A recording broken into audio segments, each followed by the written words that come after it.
Finally, the video I've been waiting for and dreading at the same time, the wiring. I've been putting it off because it's so tedious, but it has to be done. This project has already been wired up and running, but I need to clean up a bunch of the wiring, and I also wanted to provide a one-to-one guide on how to do the JZX100 wiring into a Mark III Supra. There are a few videos out there that are really good, as well as several sites and threads, and actually many of them are my sources. But I wanted to provide a more complete guide. This video will be a companion to my thread on Supra forums. I'll link it in the description below. Tools and materials I will use will also be in the description below.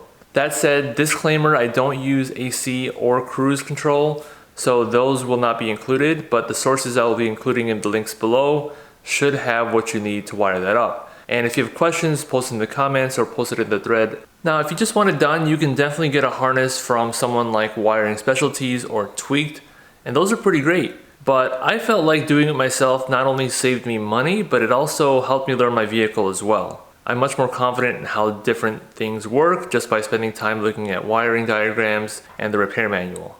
First, let's talk about the materials you'll need to do this wiring. The first two of which are the harnesses themselves. Here I have my JZX harness that came with my swap, and here I have my Supra harness from my vehicle. This is a pre-89, or what they call a yellow plug harness, and that refers to the color of the plugs that go into the ECU itself. The 89 Plus have a gray plug harness. Now there are some differences as well in some of the connectors and some of the wiring. I don't really cover that, but with what I talk about here, plus the links that I provide in the description below, you should be able to figure it out. And once again, I will answer any questions that I can. Now, if for whatever reason you don't have your engine harness from your car, it's not a deal breaker. It will make it a little bit tougher, but really it's still pretty easy as far as finding out where you're gonna get your power and your grounds and all that stuff. And then your JZX100 wiring harness, you should get this with your swap when you buy it from the JDM importer. I'm not gonna say like if for whatever reason you don't have it. I would say if you're looking to do the swap and you haven't purchased your swap yet, go ahead and make sure that it comes with the engine harness. You don't wanna buy the swap without the harness. It's just gonna make your life a whole lot more difficult. Now they do pop up from time to time on eBay, so if you don't have it, you can find one. They're not always available, it's just kind of like from time to time. Next up, the tools. First, we have a multimeter. Not 100% required, but definitely recommended. If you don't know how to use one, I would look up some videos on how to check for continuity, probably the most important thing, and also how to check voltage and other functions you can do with a meter, especially if you're doing a big job like this. Then we have some electrical tape, very handy just in case you need to bundle anything together or tape up some wires. Then some wire. Most of the wiring on this harness is pretty thin, so I used 18 gauge for most of it, and I probably used up about 120 feet of it. And then for some of the thicker wires, I used like 16 gauge and probably 20 to 40 feet of that. For cutting and stripping the wires, you'll need a wire cutter / wire stripper.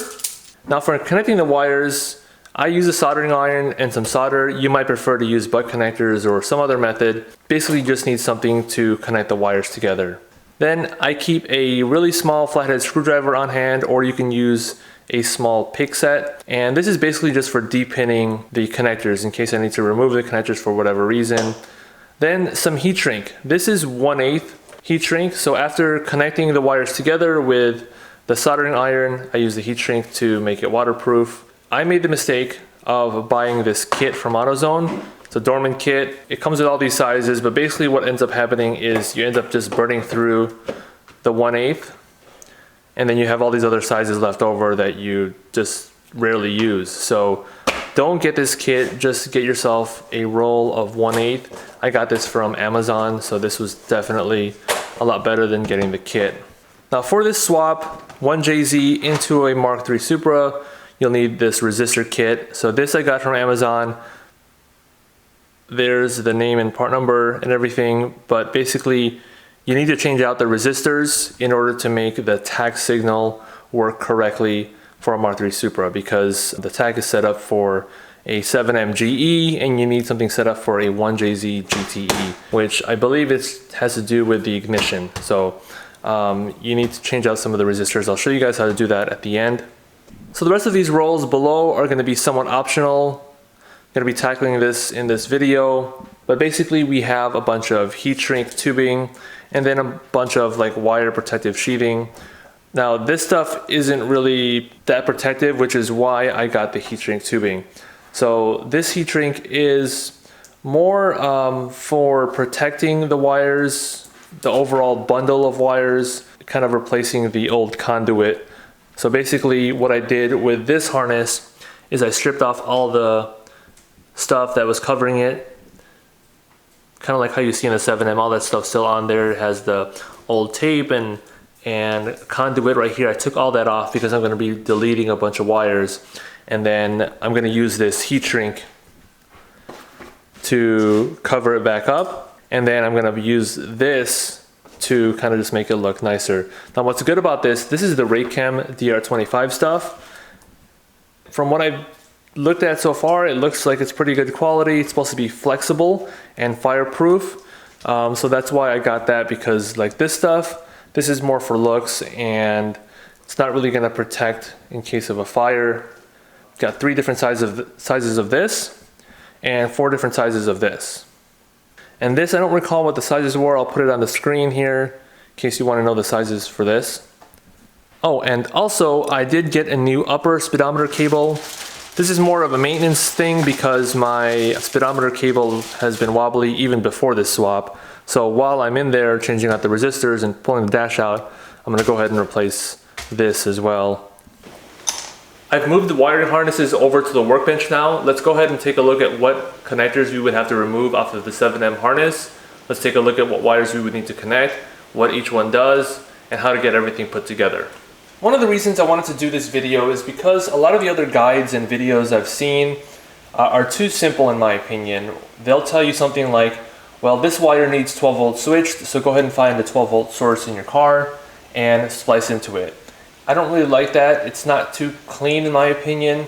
Rather than splicing up wires or creating new wires and new fuses, I'd rather integrate the JZX harness into the Supra. Because in the Supra, there's already connectors in place that provide 12 volt power. There's already connectors in place that hook up to the fuel pump and so on and so forth. And behind those connectors, there's fuses and relays already built in. So rather than splicing into stuff, I'd rather integrate what's already there with the harness. Obviously right now it looks like a big mess, but once we get it cleaned up, I think it's going to look pretty good. Alright, let's talk about the connectors that we're going to remove from the 7M harness. So here I have it laid out kind of how it would be in the vehicle. This is the passenger side and this goes into the glove box. This is the driver's side over here. So you can see here's the grommet. This part that plugs into the ECU, there's going to be 3 connectors you're going to remove from this and move over to your new harness. First one is the B1 connector. So it's going to be kind of this big one here. And it has 22 spots on here. Most of them are filled in. So that's the B1 connector. This is going to be one of your main connectors that provides power and all sorts of things. The next one I don't actually have on this harness. It's called the B2 connector, and it goes into the ABS module, and then on the other end it goes to the ABS sensor on the transmission. I figured I'd keep it separate, but I'm really not sure yet. And the next one is the M1 connector. So it's this smaller one here. Has 10 pins. So you'll need that one. And those are the 3 that come off of the ECU side. Once you got those cut off, you're good on here. I labeled mine just so I knew where they came from, but not necessary. So moving this over a little bit, in the middle, this is the part that goes along the firewall. There's going to be 2 connectors off the harness here. The one over here closer to the grommet is going to be for the heater control valve. It's going to be a 2-pin connector. It looks something like this, like one of these 2. I don't know which one it is on here, but they're pretty much the same. So there's going to be one coming off here. It goes into the heater control valve, so if you want heat, you'll want to take this one off as well. For me, On the driver's side, there was one for the theft deterrent horn. You don't have to take off that one, but I opted to go ahead and try to see if it works. I'm really not sure yet if it's going to work. And then there's two other connectors I wanted to mention that I had trouble finding, but I eventually just found something that worked. But I found another 2-pin connector like this that I need for the backup light switch. So you'll need that one. I didn't see it integrated into the harness. I'm not sure where I ended up finding it, but it's a 2-pin one just like that. And the other one is the 4-pin connector that goes into the ABS sensor in the transmission. That 4-pin connector has 3 wires going into it for the rear ABS sensor, and then that goes up into the B2 connector that I talked about. Okay, so there's those, and then there's 2 more connectors that we need coming from this side of it, and those are, one, the oil pressure switch. That one's going to look like this. It's a spade connector with this cap on it. You'll also want to pull the sensor itself off of the 7M engine and move it over to the 1JZ. I kind of talked about that in my last video, but if you want the oil pressure to work on the stock Mark III gauge, you'll want to pull the sensor off of the 7M and move it over to the 1JZ location. And then the last one, pretty important one, is the C1 connector, and it's going to look like this. So it's a kind of rectangle 6-pin connector. 5 of them are filled in on mine. It plugs in near the fuse box, so you'll need that one. And I think that's pretty much it that you're going to need off of the engine harness.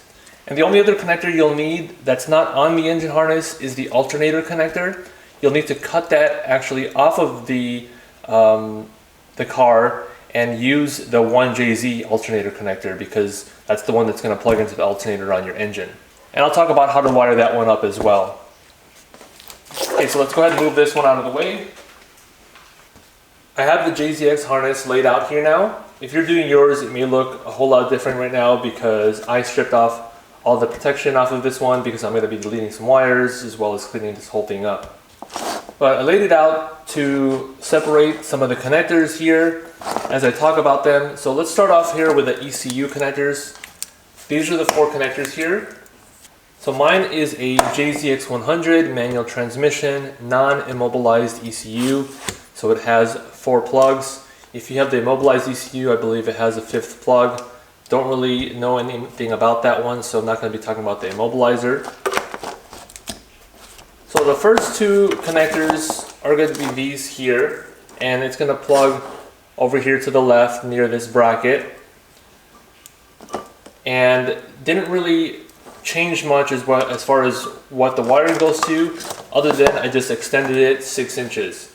Now you don't have to do that. A lot of people drill the speedometer hole in the firewall and run the wire through there, but I'm going to be running mine through the stock location on the Supra firewall, so I decided to extend mine. It may still not be needed, I'm not sure, but I felt like that was a good call to have extra room to move it around. So those 2, you don't really need to do anything other than if you want to extend it, just plug those into the ECU. Then we have these 2 here, and these 2, when I got my swap, these 2 were cut off. So there was nothing connected to the end of these, whereas these were connected to the whole harness. These didn't have anything, they just kind of go into something else inside the chaser. So these are the 2 we're going to start with wiring. This is called the F25 connector, and this is called the F26 connector. Just kind of what they're called in the wire diagram. Alright, so let's start off with this one, the F25 connector. On this one, there's really only 3 wires that you need to wire in. And if we look at it from the top, they're numbered from 1 onward. So starting with this blue wire here, that's pin number 1. So it's going to be like 1, 2, 3, 4, and so on. So if we turn this to the right here, so we can zoom in there, the ones that we're going to wire in are these 3 on the left here. And that's going to be pin number 9, pin number 14, and pin number 22. So pin number 9 is gray and red. The one below it is black and yellow. And then below that is black and red. Those are the 3 ones we're going to wire in. So the first one is this gray and red wire, pin number 9. We're going to run this one over to the B1 connector, which is this one here. And actually these connectors, once we put it into the glove box, they're just going to be near each other like this. So you don't have to run very much wire. However, what I did was I did run it down and then back up because I thought these were going to be like bundled together separately, and I didn't want to have a wire running across, but you can do that. Since they're going to be close by, you can save some wire and just kind of run it like that. That wire, the gray and red one, we're going to run it to B1 connector number 16. So if we count these, it starts from here from the top, 1, 2, 3, 4, 5, 6, 7, 8, 9, 10, 11, 12, 13, 14, 15, 16. So it's this one right here, this thin black and orange wire. So that one is going to go to here. And that's basically 7.5 amp ignition switched power. So the next one is going to be this black and yellow wire right here, which is pin number 14. And that black and yellow wire is going to connect to the C1 connector. So this is the C1 connector, and now remember this one plugs in close to the fuse box, so you're going to run enough wire to reach all the way over there. I'm not even in frame right now, but yeah, it's going to go all the way to where the fuse box is. So you want to make sure that you have enough wire going to this, and it's going to be to the black and yellow wire on here. And that's pin number 1 on the C1 connector. So that's battery power, battery constant. So now you can see why I said I prefer going through the connectors, because this already provides constant 12 volts. We don't have to splice into anything or plug directly into the battery. We have a connector in place for that. Alright, and then the last one is going to be this black and red one right here, pin number 22, and that is going to go into the B1 connector as well. It's going to go to a black and red wire, number 9. So it's going to be this one. Nope, not that one. This one right here. This kind of thicker black and red wire. That one's number 9.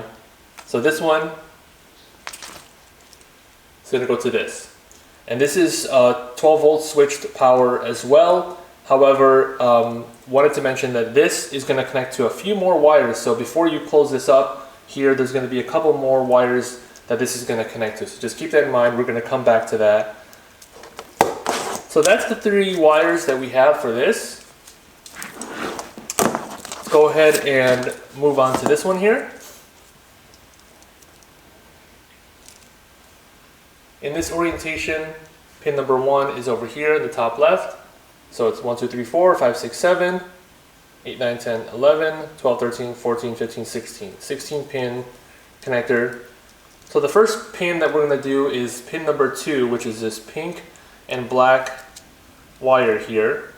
And this one we're going to connect to the C1 connector number 2. Going back to this one over here by the fuse box. Number 2 is black and orange. So once again, run enough wire to go all the way near the fuse box. So once again, the pink and black one, pin number 2 on here, goes to pin number 2 on the C1 connector. And that one is the MREL, or main relay wire. Okay, so the next one on here is going to be pin number 5. So that one's going to be this green wire right here. So it's going to be right here. And this one is not necessarily required. This is an optional one. It's called TE1. So it's called Test Enable, and it's for the diagnostic link connector that's going to be under the hood. And it's basically give you a test port to be able to run tests on the car through the DLC. So not required, but basically where this one goes is into one of the internal connectors, not one of the ones from the 7M, but this one right here. This kind of really wide rectangular one. And it's going to be the green wire over here, number 16, the very last one. So basically on that one, what I did is I cut the wire from the connector and then ran that wire over here instead of to the connector. This connector is going to go away eventually, so I spliced it right there and then ran it that way. So anytime you see some of these wires that are cut off from the rest, that connector is eventually going to go away. Basically, I'm rerouting the wire from there into here. So just to kind of illustrate it a little bit more, in the chaser, I think what happens is these are plugged in and there's a wire that goes into the opposite end. It goes like this, it goes into the opposite end of this, plugs into there. So as far as that green wire. So that's kind of how that works, but obviously we're not going to get the opposite connectors to these. We're just going to hardwire it and delete the connector altogether. So the next one is for one of the VSVs under the hood. Some of you guys might be deleting those, I'm not really sure, but it's going to be pin number 8, which is going to be this teal wire here, right below the green one. And this is for the FPU VSV. This one goes down and it's going to go into one of our internal connectors, which is this one here. This one only has 3 wires coming out of it. So I already cut this one off, but basically those 3 wires are right here. And basically we're going to connect to the teal one, which is pin number 11 on that connector. So just cut that off of there and then run it into this one.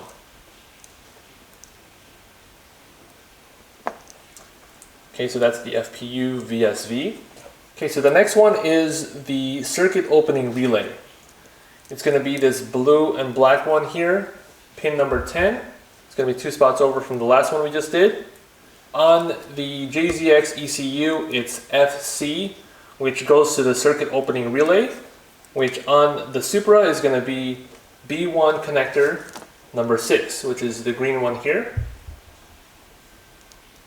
This is kind of where I did a little bit of research, kind of looking into how the circuit works. And on the JZX100, this wire triggers the circuit opening relay, which turns on the fuel system. On the Supra, the ECU doesn't directly turn on the circuit opening relay. It actually is triggered through, I believe, the airflow meter. But running it directly from the ECU in this case actually works perfectly. Prior to running this, basically I was having an issue getting the fuel pump to either turn on or it just kept staying on. I'm not sure what the issue was, but basically what we're doing is we're running the Supra's circuit opening relay and fuel pump relay in a way that the JZX100 ECU understands. Even though it was originally set up to run off of the airflow meter, we're running it off of this ECU now, if that makes sense. The way this is set up, everything works on the circuit opening relay just fine, and the fuel pump turns on when it should, and it doesn't stay on when it shouldn't. Now, the other thing that I need to talk about later on is the fuel pump relay. So the circuit opening relay is good. The fuel pump relay, that one on the Supra, and I think other cars as well, like the Chaser, switch from 12 volts to 9 volts, and the way I have it set up is it runs only on 12 volts all the time, so it never goes into low load. I think I figured out a solution that I'm going to test out and kind of leave the wire open and not like fully hardwired when I do all of this, but I'll show you guys what I do with that in a little bit.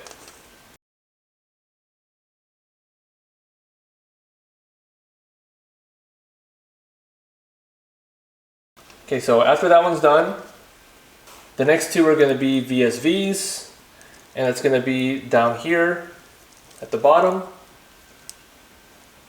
So there's a green and red one, which is pin number 13 right here. And I apologize, it's spliced kind of high because I don't know why, but they had a splice in there pretty high, so I just used that. And this is the Purge VSV, and this is going to go to the green and red wire on this 16 pin that we used earlier. So this one right here, which is number 12. So that's the Purge VSV, and then the yellow and green one next to it, pin number 14, is the ABV VSV. I believe that's the air bypass valve. Okay, so that one is going to connect into our SNIT connector, the yellow and green one from that, which I already did here. Pin number 10.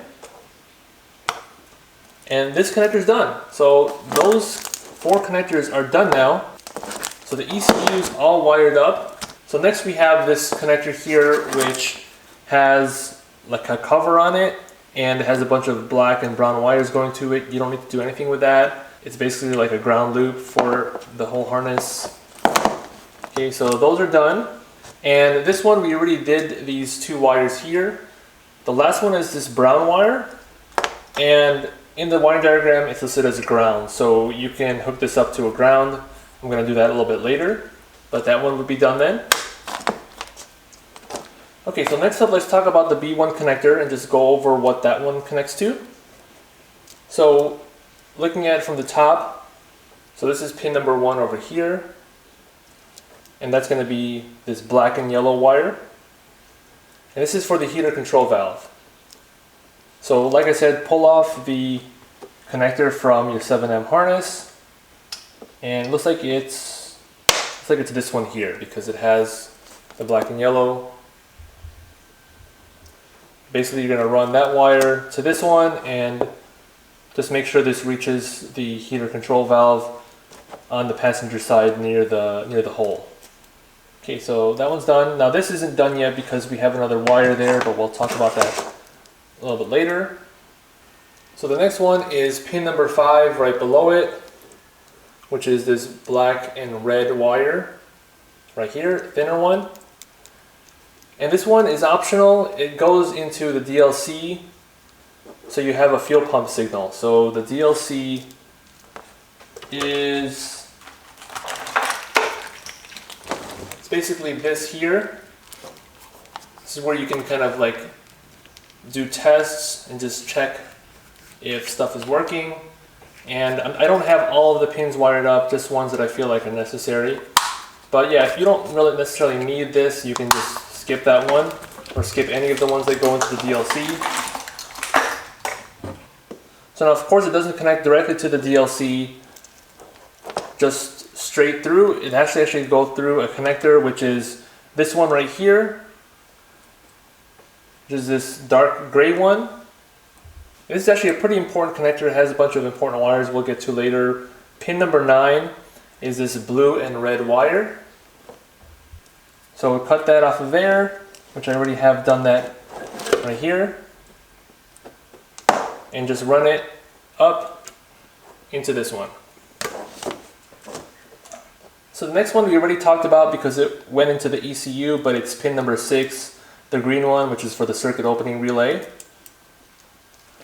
Okay, so the next one is going to be pin number 9, which is this thick black and red one here. Now we talked about this earlier because it connects to one of the wires on the ECU, the black and red one on F25. But it connects to 3 other wires as well. So I'm going to talk about those 3 other wires now. So the first one is going to be C1 connector number 4. And once again, this is the one that goes near the fuse box. And it's going to connect to the black and red one, which is pin number 4.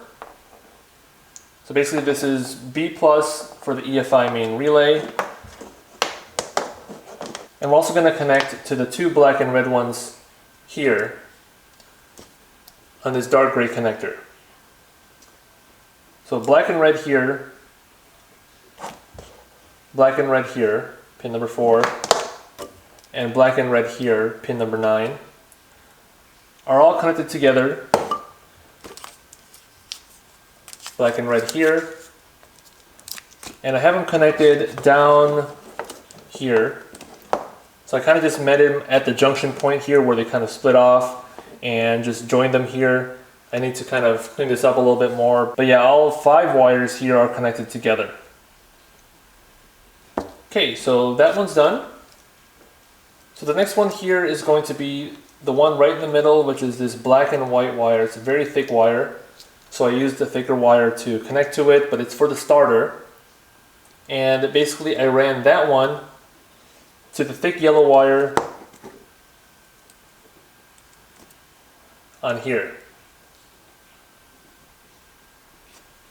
So I cut that thick yellow wire there, and I ran it up into this black and white wire here. So with that, actually this one is now done because that's the 4 wires we learned about on there. So I'll go ahead and tuck this one over just so we can kind of say that we're done with that. So that's pin number 12, the black and white. Next up we have pin number 16, which is this black and orange one, which I believe we talked about this one already as well. This one connects to pin number 9 on here. So this one's already done. We already talked about this one. It's the 7.5 amp ignition switched wire. Okay, so the next one is the bigger black and orange wire right next to it in the middle. And that one is pin number 17. It's IG2. And basically this is an important one because it connects to all the igniter as well as the fuel injectors and all that stuff in the engine. And it's this blue connector here with all the black and white wires coming out. So basically this is going to provide power to all the injectors, the igniter, and all that stuff. So that one I ran it all the way here, and then basically I just like hardwired it into each other. I probably could have done this a little bit more cleanly. I wish I had the opposing connector to this. It would have made it a lot cleaner, but this is kind of just what I did. I'm going to try to think of another way to do this. If you guys have any suggestions, please let me know. But basically, yeah, I just have those all connected together to this one wire, and it provides power for all those parts. And then the last one is the yellow and blue wire here, pin number 18. So it's going to be right next to that big one, yellow and blue. And this is for your theft deterrent horn. So another optional one for you guys if you guys don't want to have the horn, looking for the theft deterrent system. And it's going to be this connector here. So basically with this one we're just kind of repairing the connection that was on the old harness. Okay, so with that, that's basically all the wires on the B1 connector, and that one's done.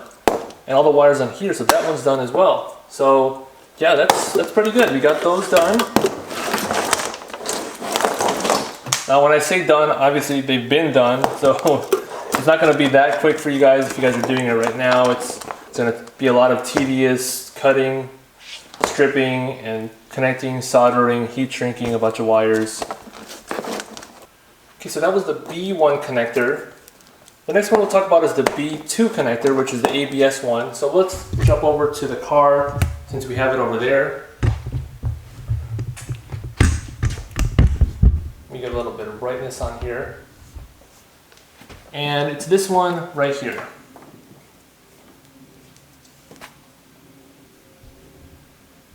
So with this goes into the ABS sensor in the transmission, and it's really just 3 wires. Like I said earlier, there's a bunch of wires, but they're not actually connected to anything if you don't have an automatic transmission. So it's just the 3 wires, pin number 4, which is the yellow wire here, pin number 5, which is this black wire next to it, and then pin number 12, which is this red and black wire in the bottom. So 4 yellow, 5 black, 12 red and black. And basically you're just going to connect those wires to the same colored wires on the connector that goes to the sensor in the transmission. Yellow, black, red and black. And this is going to plug into the ABS module behind the glove box.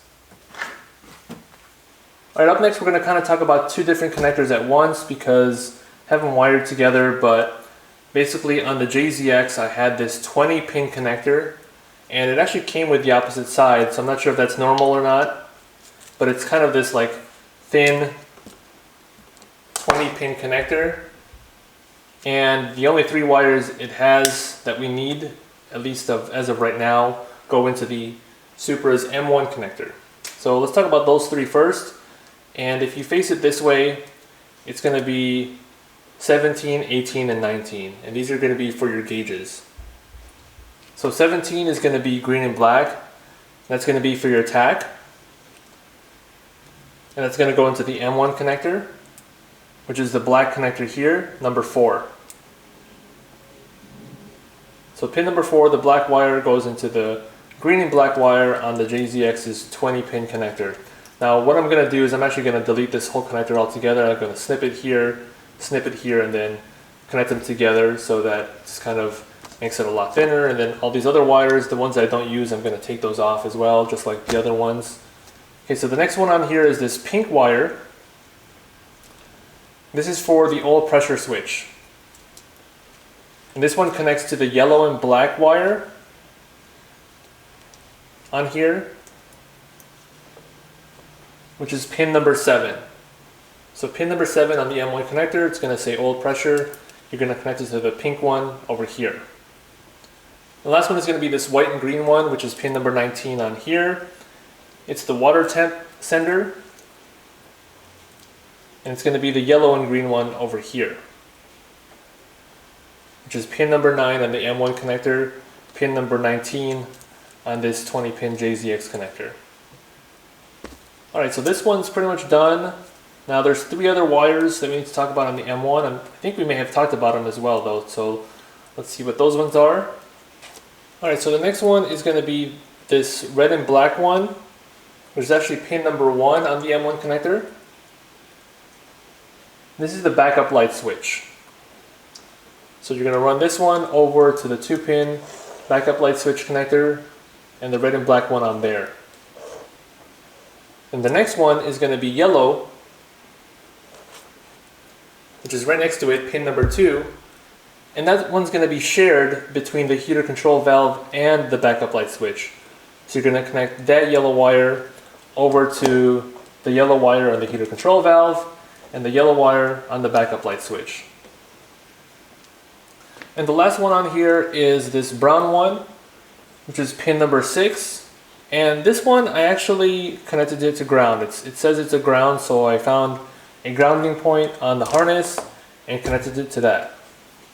Alright, so that's the M1 connector, and that's also our backup light switch and our heater control valve connector. So those are all done. Wow, we're actually making pretty good progress with this guide. I think that we're doing pretty good here.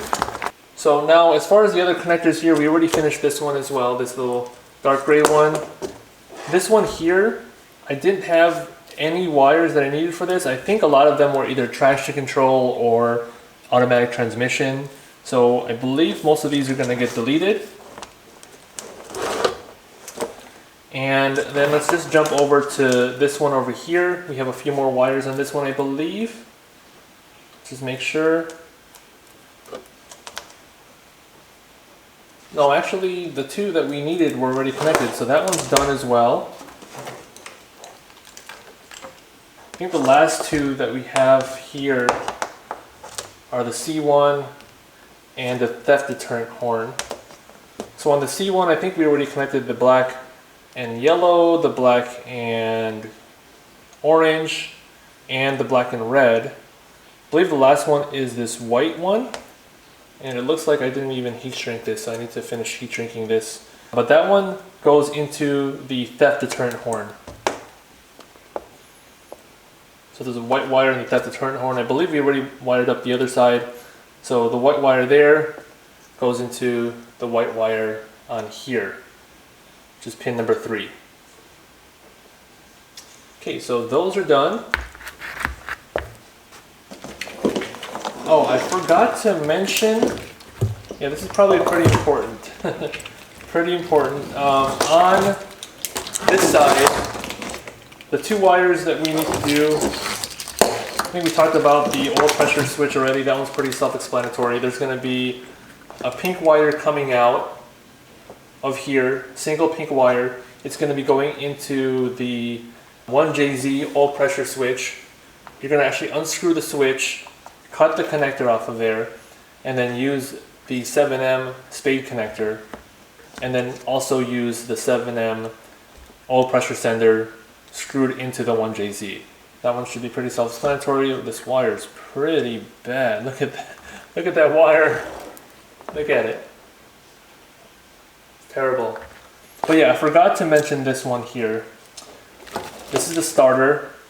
I used the 7M starter on the 1JZ because my swap did not come with a starter. And apparently you can use a later 7M starter on the 1JZ, but I was able to use the earlier 7M because I have a 88. I used the earlier 7M starter on the 1JZ. I think I had to use longer bolts in order for it to fit, but because I used that, I needed to keep the original connector from the 7M starter, so I took this one off of the 7M as well. Forgot to mention that. The only thing I would advise as well is make sure when you're removing the harness to label your fuel injectors, because I made the mistake when I was putting it back on the first time and trying to run it that they were flip-flopped, I think between 5 and 6 or 4 and 5 or something, so that was causing me some problems. The ground straps just need to be strapped into the intake.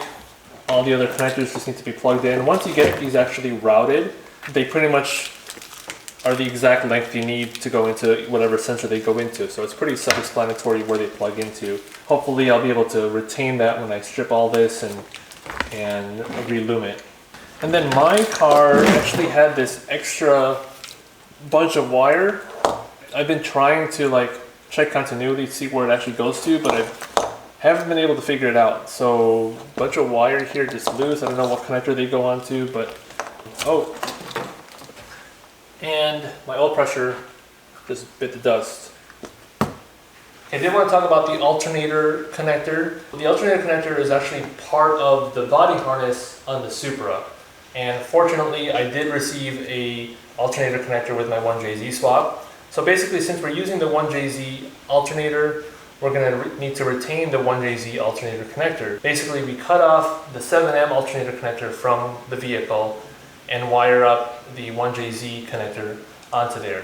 Basically, this is how it goes. So on the Supra wiring, you're going to have a white wire, which is S, your sense charge. You're going to have a yellow and green wire, which is L for battery warning lamp. And you're going to have a black and yellow wire, which is the ignition switch, 12 volt, to power the regulator and alternator windings. So the white wire goes into the JZX wiring, white and blue. The yellow and green wire on the Supra go to the yellow and green on the 1JZ, and the black and yellow on the Supra go into the red and blue on the 1JZ. If you're confused about that, just make sure you're lining up the S, which is the sense charge, L, which is the battery warning lamp, and IG, which is the switched power. Alright, this next part I've been holding off till after I did this explanation. I hope you guys can understand, because I wanted to explain it in a way of showing you guys what wires go to what using the original connectors. Now that I've done that, I'm going to go ahead and remove some of those unnecessary connectors. I'm going to remove some of the unnecessary wiring, thin it out, and be able to tape it up, heat shrink it all together, and just have it looking clean. I'm so excited about that being done.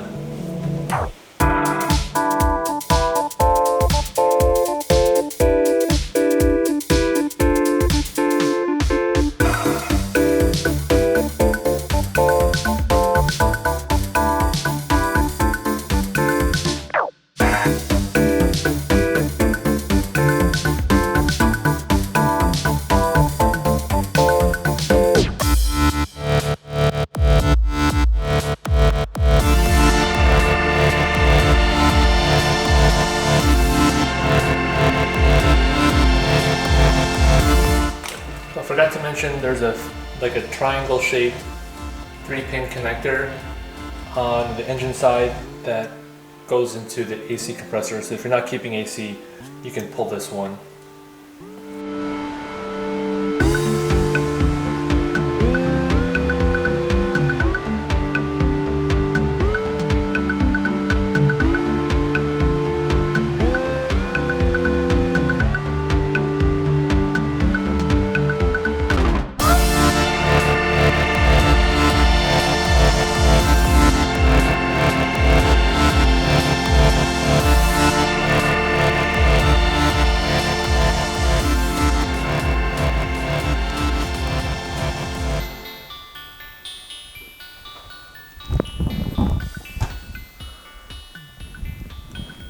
Alright, so I got it thinned out a bunch. Most of it is done. I started depinning some of the wires that didn't really go to anything from the ECU, but then I thought, you know what? I'm gonna leave the rest of them in there. So a couple of them I snipped, a couple of them I pulled out. I really don't know. I'm gonna probably make a better decision later this week, but I got most of the ones that just weren't connected to anything out of there, except for a couple that go, I think, into the DLC, but I'm gonna do that tomorrow or later this week. Then I'm gonna bundle everything up with some tape, then start heat shrinking everything. But today, I'm tired. I'm gonna go ahead and call it a night and put everything away.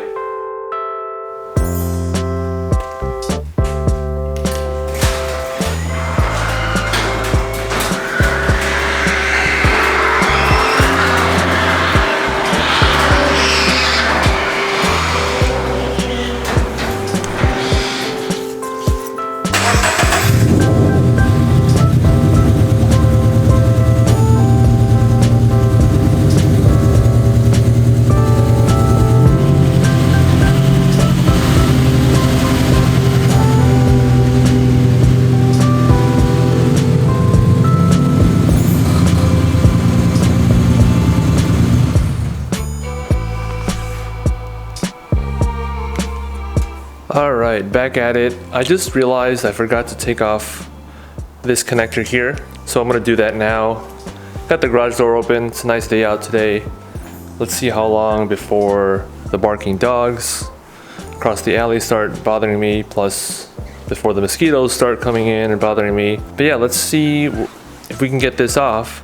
I noticed that the wire goes up to one of the sensors, which plugs in.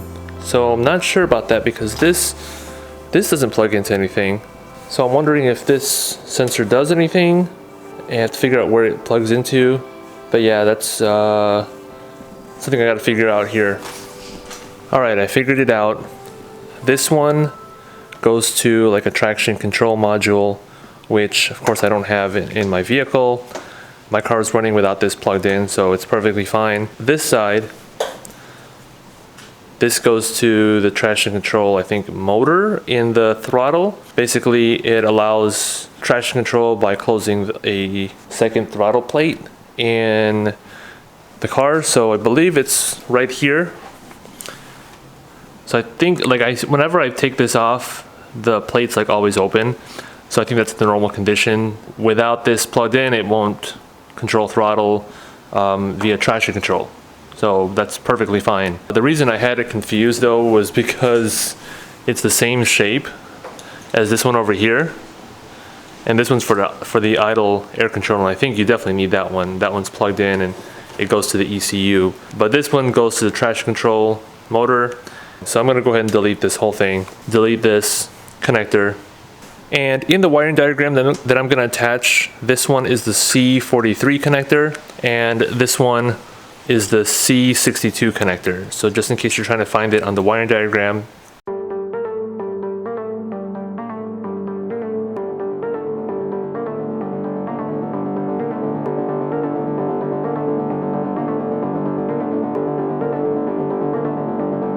So I just realized that this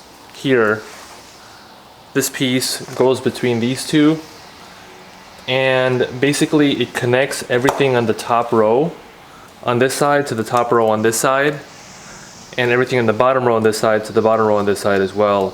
So there's continuity between the two rows. It's real thick in here, so I'm not sure if I'm going to be able to put some heat shrink over this. I was thinking of deleting this, and I just realized I probably should have done this or used this for all the injector and igniter wires here. Like, deleted this and used this because it fits over this. It's like the same connector. I'm betting they had something like this on here. I just wish I had known that before like cutting into this, because I could have used this as a way to join, and then I could only have like a couple wires coming out the other side. Would have been a whole lot easier, but you know, I guess you live and you learn. But I'm not sure what I'm gonna do with it right now. I'm just gonna kind of keep it here for a second until I figure that out. All right, bugs are coming in, so let's go ahead and close the garage door.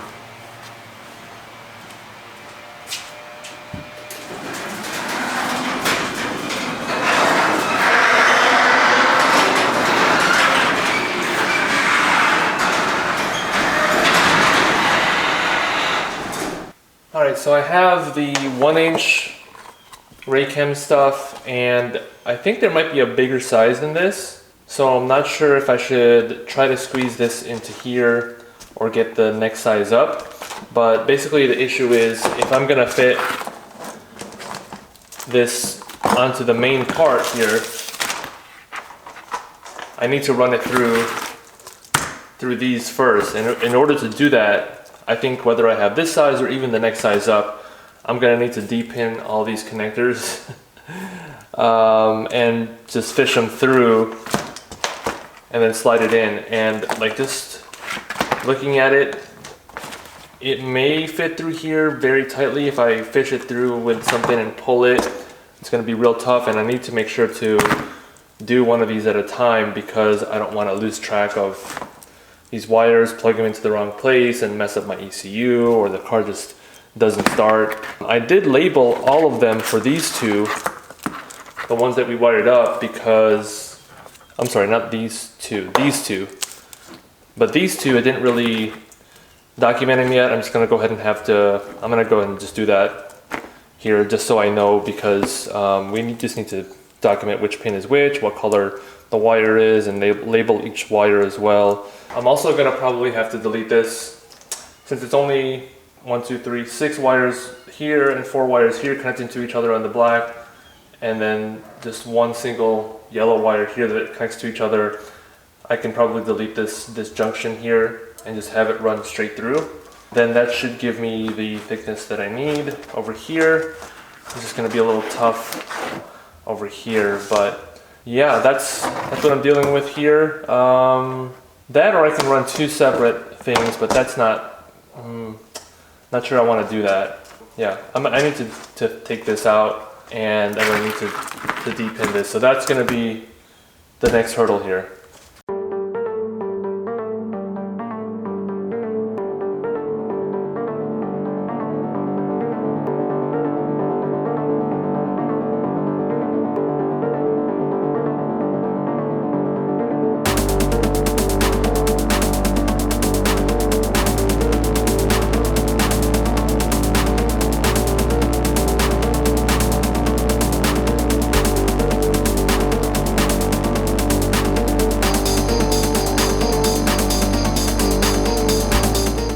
Took that off and just hardwired the connections through.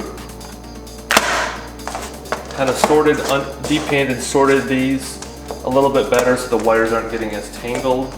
So now I just need to make sure anything that needs to be taped up gets taped up, and I'm going to de-pin all of these that aren't being used. I just decided right now I'm going to go ahead and just de-pin it. I made note of what each wire goes to. I'm going to save the wires based on the connector they go to. I doubt I'm gonna use them. There's gonna be like 1 or 2 I'm gonna save in here because I think I might use those, but other than that, let's go ahead and de-pin all these.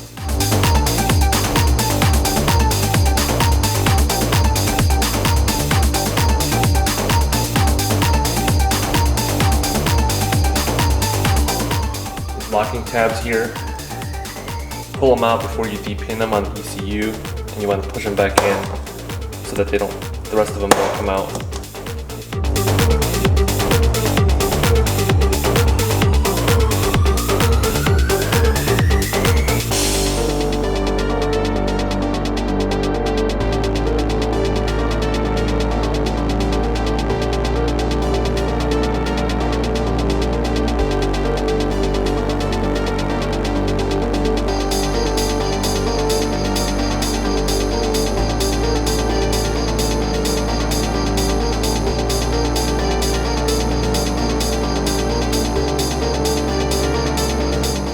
Show you everything that I did, but I got all the like hard plastic pieces off of all the wires. Like, there was hard plastic on pretty much all of them.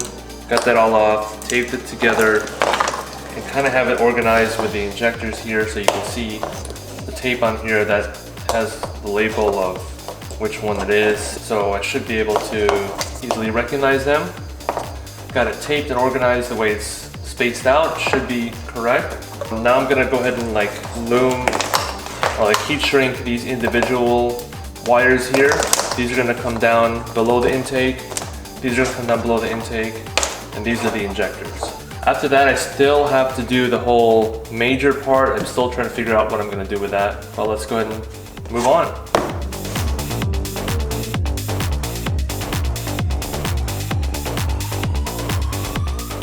All right guys, it's the next day. Where I'm at with this is, this might become a two-part series because I may not have the right size heat shrink.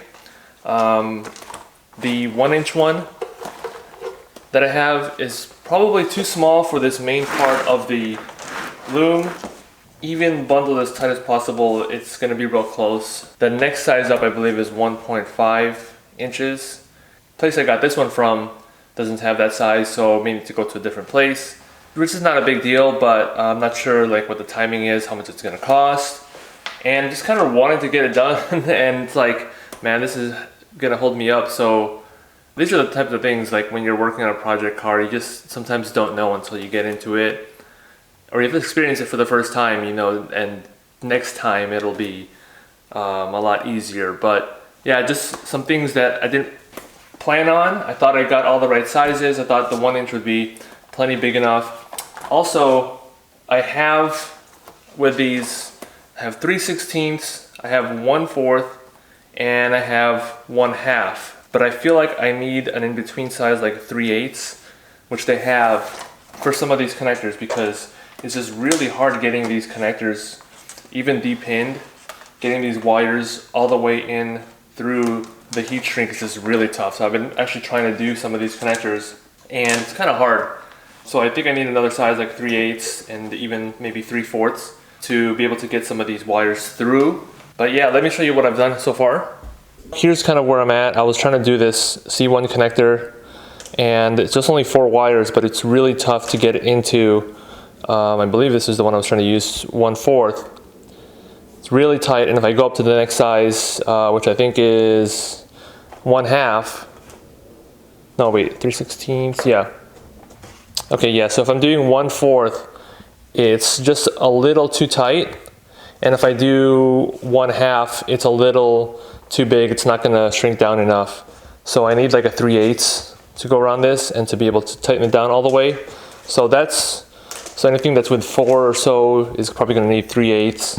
Got the injectors, got what I need for that. I got it with some heat shrink, and then I got this sheathing over it. Really not sure if the way I'm doing it is, you know, the way that works the best, but that's kind of just what I did. I got this, I got the heat shrink underneath, then I have the sheathing, and then I have a little heat shrink just holding this tight here. Yeah, so that one's done. That's kind of just like my test one right now for the injectors.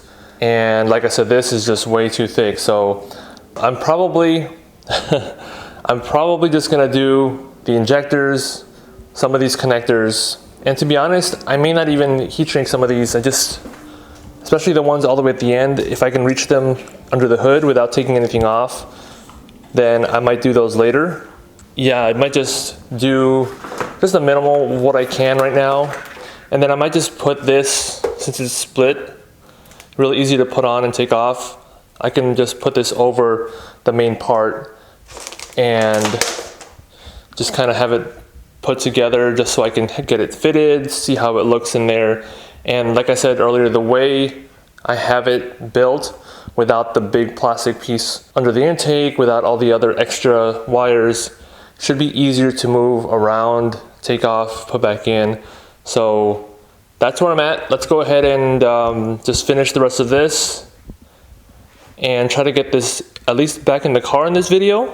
From there, I'm gonna move on to the resistors and some of the other wiring that I need to do.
take a quick break on this video and just show you guys my CX Racing Downpipe that I ordered. I was having a real hard time finding an exhaust person, a good one, to fabricate a connection between my feature fab downpipe and the rest of the exhaust. And I was like, you know, it's gonna be too much of a hassle. I just want to get it done. The CX Racing is also a 3-inch downpipe. This is made to connect the 1JZ VVTi to the MK3 Supra exhaust. So you have to use the stock elbow. This goes onto the elbow, and then this goes onto this, and then the other side of this goes onto the catalytic converter. This one I would have had to fabricate something from here all the way to the cat. From there, I'm gonna work on the cat and the rest of it in the future, but at least this will get me my exhaust connected so I can, you know, drive the car around without the exhaust kind of hanging up by zip ties. But let's go ahead and install this, see if it fits.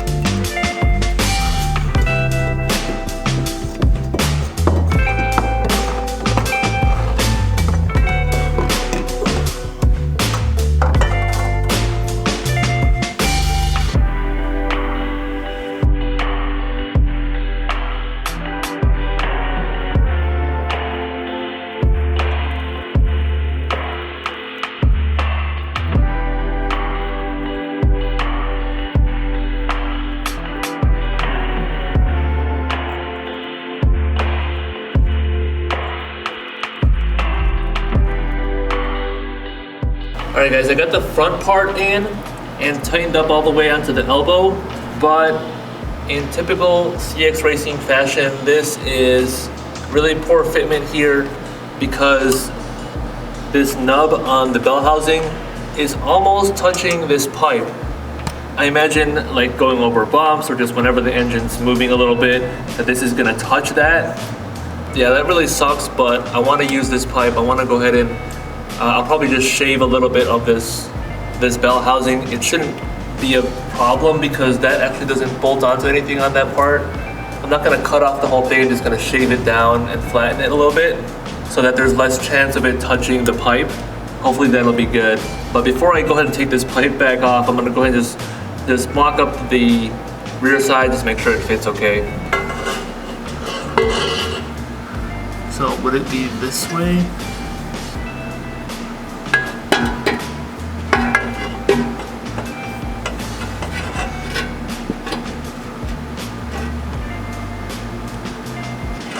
Probably gonna be tight, but I think it'll fit. Yeah, so I'm gonna go ahead and do what I need to do here, but it looks like it's gonna fit. I need to move that around. I'm not about to do that right now, but yeah, I think we're good with this. All right, got it shaved off. I didn't really record that part, but it fits a lot better now. So you can see, kind of squared it off here. I don't believe it's gonna move too much. At least not at this part because it is bolted onto the turbo, but it was like very small amount, like a paper amount of space before. Now there's at least a few millimeters, enough to where I don't think it's gonna touch. I'm gonna go ahead and bolt on the back part of this, and then I'll finish up some of the wiring and try to get this car started.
got the cluster kind of unscrewed. I actually had it unscrewed from a while back. I think I was trying to replace the cable a couple of years ago and I never bolted it back in, but there's a screw here.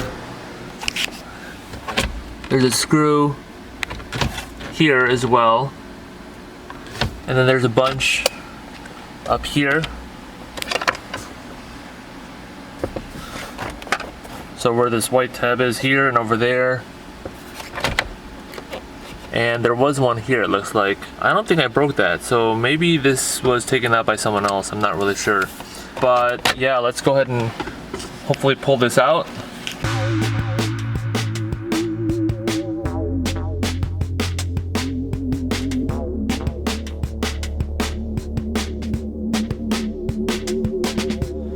There you go, got it out.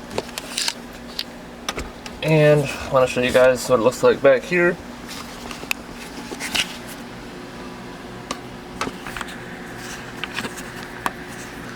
It looks like there are 1, 2, 3, 4, 5, 6 connectors, and you just gotta make sure not to yank out the whole thing before unscrewing the connectors while it's back there. But looks like there's the speedometer here, so I'll have to figure out how to get that out of there. So let's go take a look at this thing.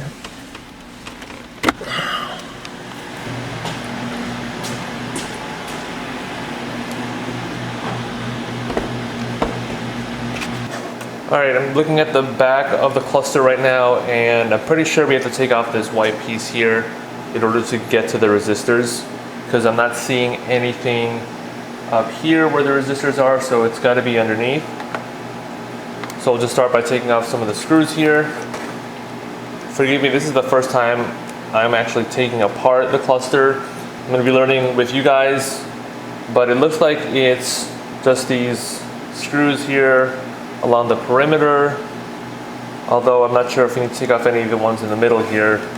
We'll start off with the perimeter ones first. And mind you, just like those tabs are broken, this is like really old plastic that you guys know with the MK3 Supra. This old, it's gonna break, so just gotta be careful with pushing too hard or twisting too hard.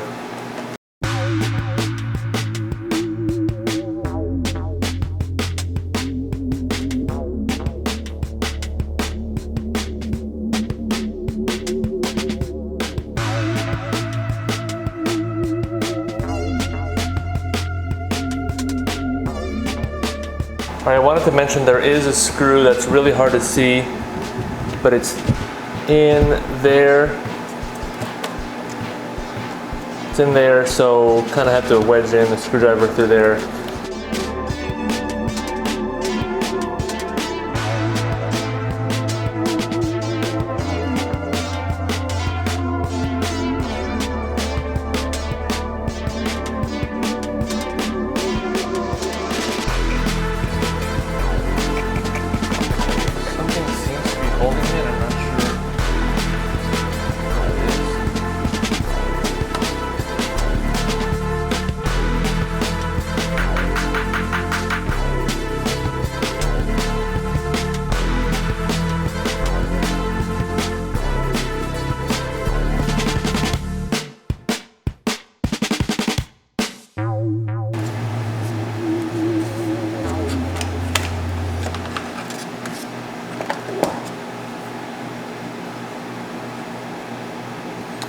Alright, so I got the tack out.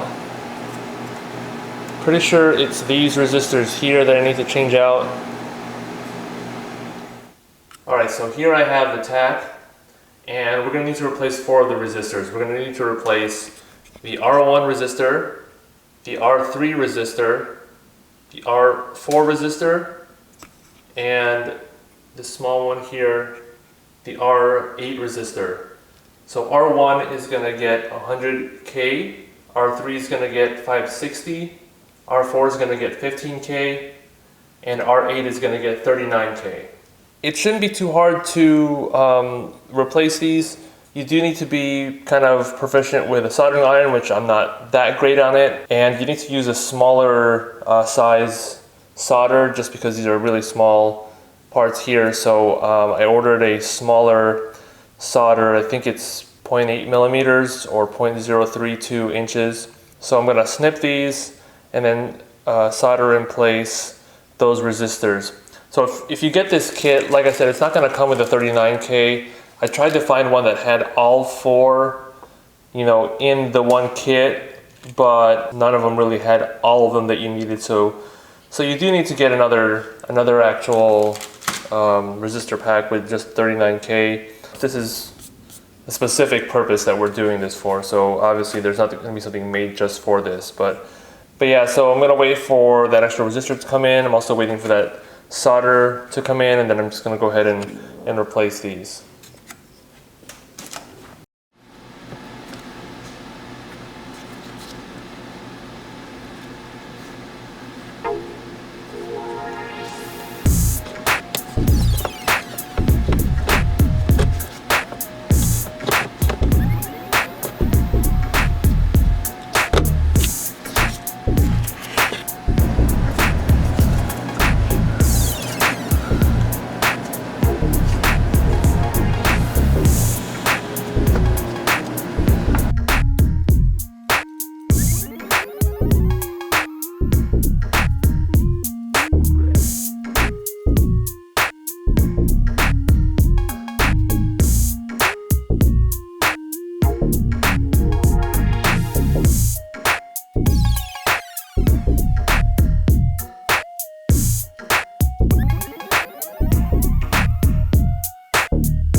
The hardest part of that is done, getting that grommet through firewall.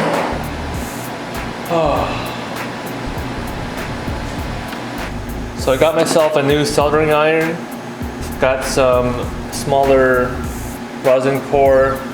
This is 0.6 that came with it, and this is 0.8 that I purchased. I also got the 39K resistors.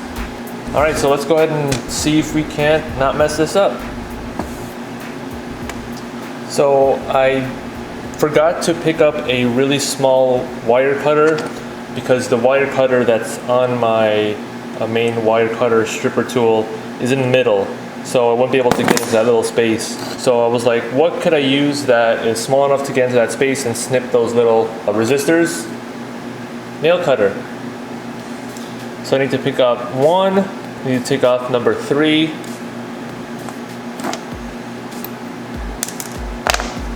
I need to take off number 4.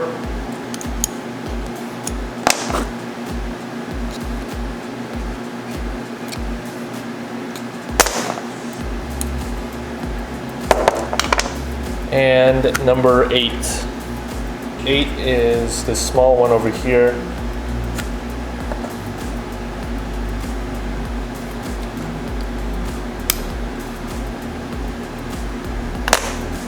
So wasn't able to use it on that, but knife worked.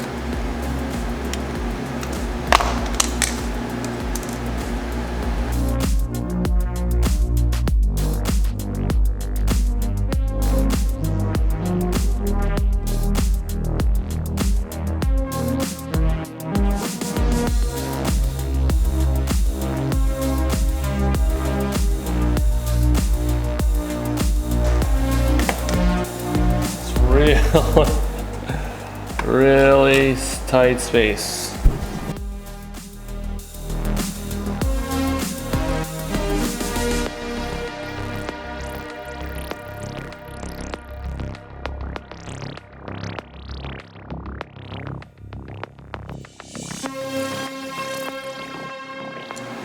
So, is it the cleanest? No, but it works.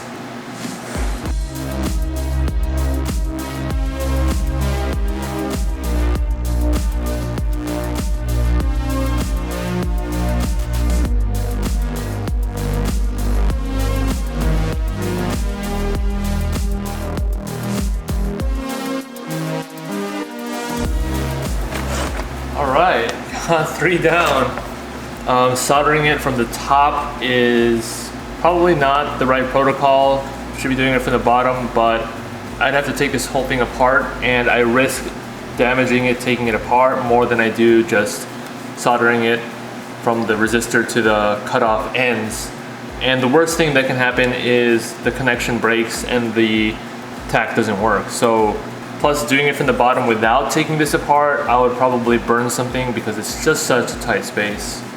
All right, and the last one is my 39K that just came in.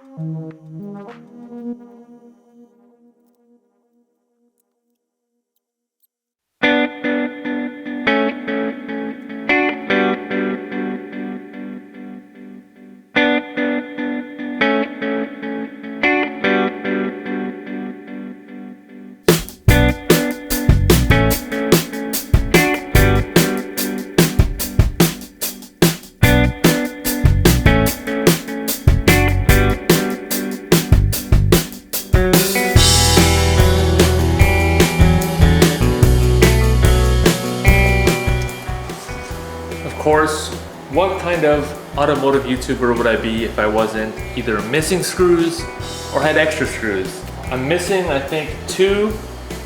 I might have put 2 somewhere that didn't belong.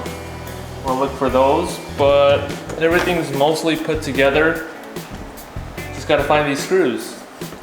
All right, so I'm pretty certain that some of these weren't on here when I started taking this apart, even though they belong there. I might have taken them out and put them in my center console a long time ago.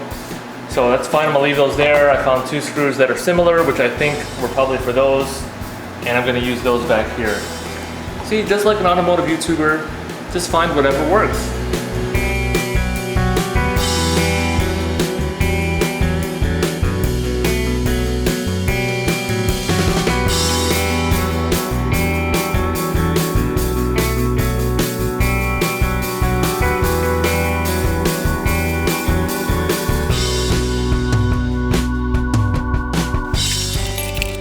Here's a moment of truth.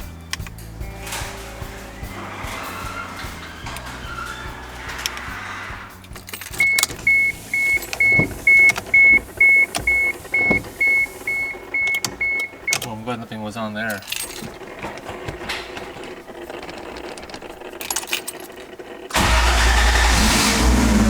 Oh shit!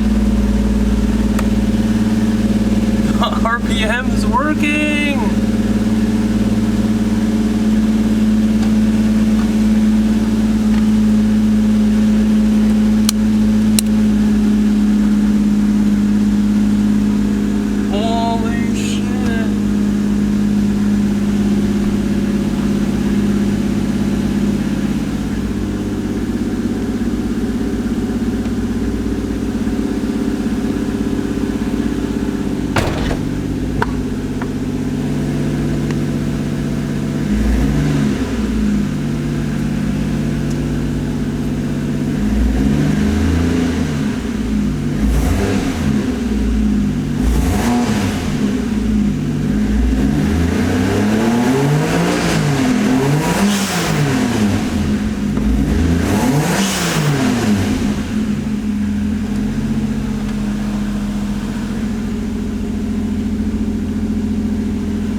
Make sure the speedometer is working.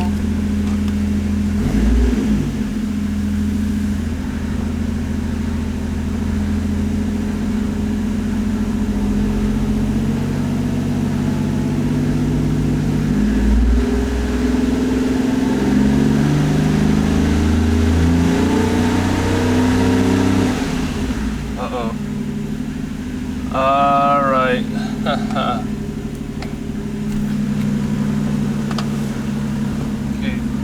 Let's try the speedometer again just to make sure. Put this thing in gear.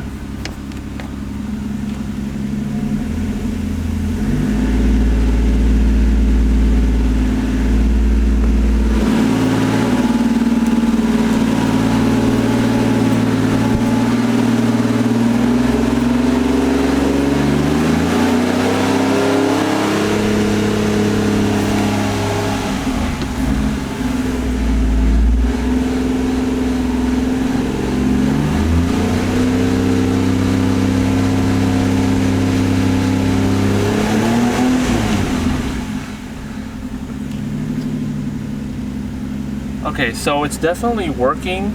It just doesn't start for a little bit. That's weird. Because if I put it in second,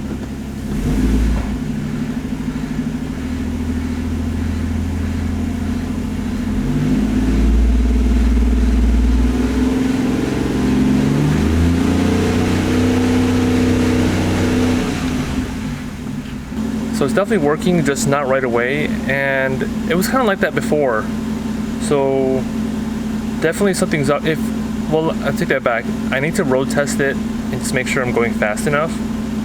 You know, at least a couple miles an hour before it kicks in.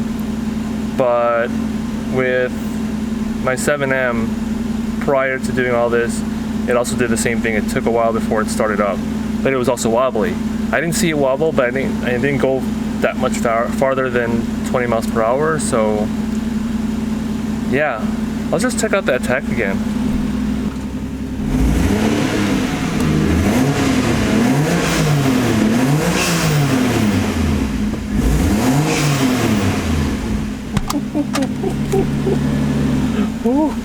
That is...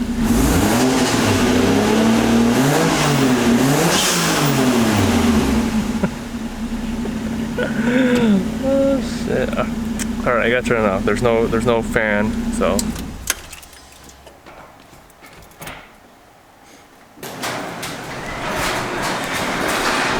I'm gonna let it air out for a few minutes. I'm gonna go in the house and let it air out a little bit.